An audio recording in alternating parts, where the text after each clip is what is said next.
Okay, you don't really need anything else out now?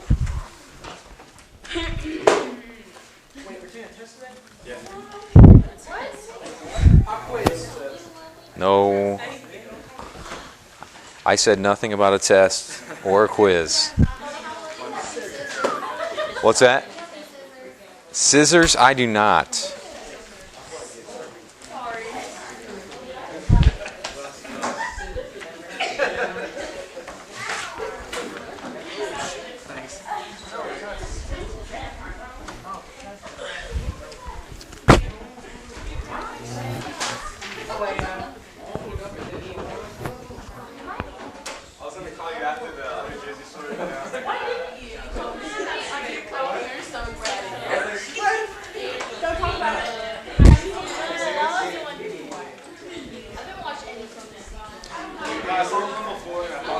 Here's some scissors. Who needed scissors? Scissors? Trying to get this right over here. Mr. Rhodes won't stop bothering me. What color is your hair? Blonde. Like, why don't Hollowell? Yeah, why don't you roll it out? Because it's gross. It's like it's going thin up on top, and no one wants to see that. I saw a picture on your door. Uh-huh. Did you have hair? You had hair in the picture. He still has hair. Do you not like your hair? What? Do you not like your hair? No. It's like it's going thin up top, and no one wants to see that like grown out. It didn't look bad though. That's because I was a kid in that picture.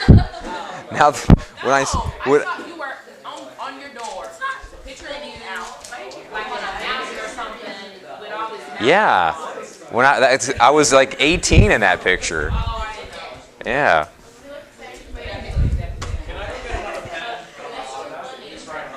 Yes.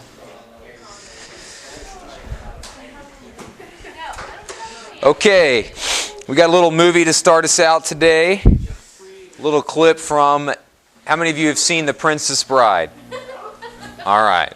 So this will be a little indicator about what we're going to be talking about today. What are we talking about today?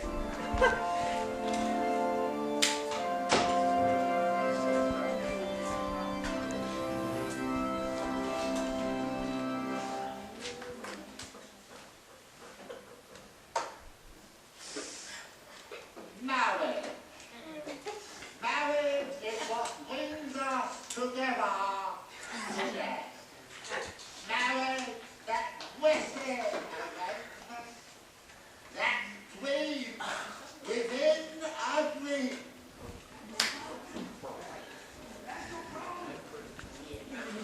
So pleasure, your wife. Skip the end. Have you the wit? Under you, Princess Butterfly. Man and wife. Say man and wife. Man and wife. Escort the bride to London Street. I'll be there shortly. So I've always wanted to start out a marriage homily by saying, marriage. Man and rice, huh? Yes. Oh, I mean, it was like they're getting attacked or something. It's irrelevant, but getting attacked. Can we turn the lights back on? So anyway, that's a very famous clip, marriage, from The Princess Bride. What's that? Can you leave the lights off? It's fine with me. Yeah. Wait, let me turn them on. No, just kidding. I'm sitting down. Ah!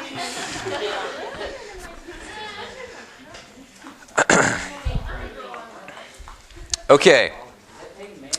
We're going to look at marriage. We're going to look at marriage today, and we're going to continue to talk about authentic love and sexuality, marriage, all of that stuff together. We looked at romantic love yesterday and the myth of romantic love being all of love, and so now we're going to talk about authentic love and marriage and why the church has the sacrament of marriage in the first place. Okay? To set the stage, this first set here, this is going to be really important for all of the things that we talk about from now on. contraception, natural family planning, in vitro fertilization, all of these different things, okay? In the Catechism of the Catholic Church, this is a core teaching of the Church. There are two goods of marriage, according to the Church, in 1601. That's a paragraph number, right? The first one is the good of the spouses. The good of the spouses, okay? What does that mean? That means that it is essentially, first of all, there are two things that are good that marriage does, that it's good for. The first is the good of the spouses, which means that it's for marriage unites the spouses. If you write that in next to it, also write in the word bonding in quotes. I'm about ready to just... I threw 4 markers away yesterday.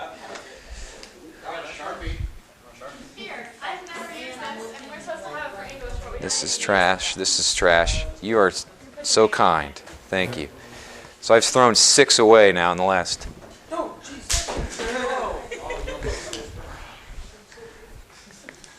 Bonding. Okay? Next to good of the spouses. The Catechism says marriage has 2 things that it does. It's first of all for the good of the spouses. That means it makes the spouses happier. It's also a thing that bonds, marriage bonds the couple. Especially, we'll talk later here, the actual, having sex is that which bonds them together in a special way. Okay? The other good or the other end of marriage, okay, is procreation and education of children. Okay, I wrote that in. You can write next to that, basically, babies. Okay? So marriage has 2 ends. The good of the spouses and the bringing up of children. Okay? That's very important that we understand that, and we're going to come back to that a lot. Okay? Paragraph 1604 of the Catechism, God who created man out of love also calls him to love, the fundamental and innate vocation of every human being. For man is created in the image and likeness of God, who is himself love. We're trying to take it in pieces here. Okay, I'm not having you read the whole thing. But let's see. What does that mean? Why do you think that love is the principal vocation? We were created in love. Okay, exactly. Vocation means what? Calling. Okay, so we have the ultimate calling that we have as humanity is to love. Okay, so fundamental calling.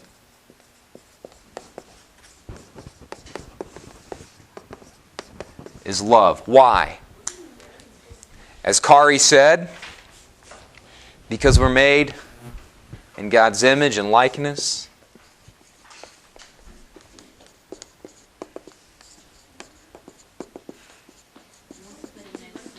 You write that in under why is love the principal vocation.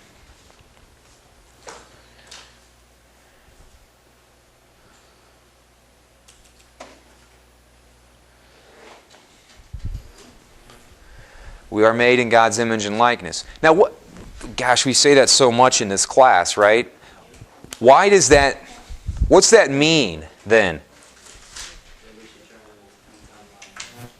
Why are we called to love if we're made in the image and likeness of God, who is love? Okay. He loves us. Good. Yep. What is the engine that drives God? What is the thing that God does? God is what? Love. God is love. That is that's in John's Gospel. Okay? God is love. That's Pope Benedict's first encyclical. God is love. All right? God is love. So let's write that down. We've heard that since first grade, though. Now we're ready to maybe start to think about a little bit more about what that actually means instead of just reciting it off of a note card. God is love. Okay? So if God is love and we are made in God's image and likeness, then we should love.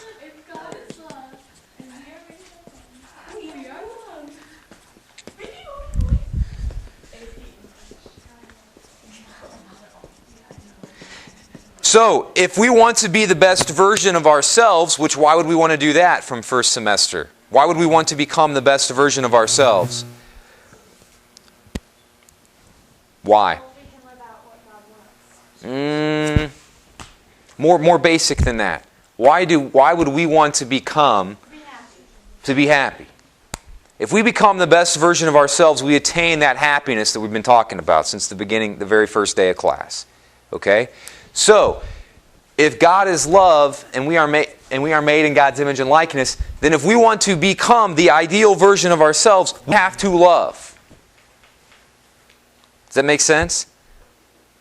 We are made to love. And if we don't love, then what happens? The next question that's on your sheet. What happens if we do not love?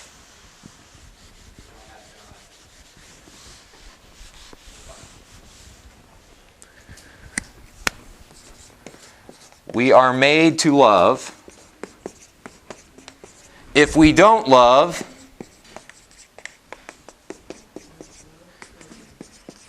then what? We are made to love. That's what we're for. We're made in God's image and likeness. We're made to love then in the mind of the church. Okay? If we don't then do that, what is that? What's that like? What are we, if we're not loving, what is that like? Okay, it's sin, yes. Justine? Is it like the thing that we saw in the Harry Potter movie when Voldemort and Harry were like, following it? Yeah, that's what it is. Yeah, yes, but yeah, what is it, what's an analogy of, if we're made to love and we don't love? What's an analogy for that? Anybody think of anything that would maybe kind of be an example of that? Amber? It's kind of like, okay, if we're made to love and we don't love, it's like having a shovel and not scooping stuff with it. Yeah, exactly. To have a shovel and not use it. Okay. Yes. Very good. It's like, yes. Yes. No, that's a very good example. To have a shovel and to not use it. Okay. It is like a machine that doesn't work. We think a lot of times we see it as I can just be like, I can just exist. I can just exist and I don't have to do anything. And if I want to go out and help poor people or I want to love, then that's great. But I can also choose to just be here and just cruise along the lazy river, so to speak. Right? I can just exist. But what we're seeing here, and that what's so important to get, is that in the mind of the church, if I'm not loving, then the muscle is dying. Love is like a muscle or a machine. Okay? So love is like a muscle in the mind of the church. If you don't work out, you lose the muscle. Does that make sense? Okay? So the church is saying you're either choosing in every moment to be what you were made to be. You're either choosing to love in the moment or you're not. But that is a decision to not be what you're made to be. Not just, I'm just going to take it easy and stay on the sidelines. No, that's not an option. You're either loving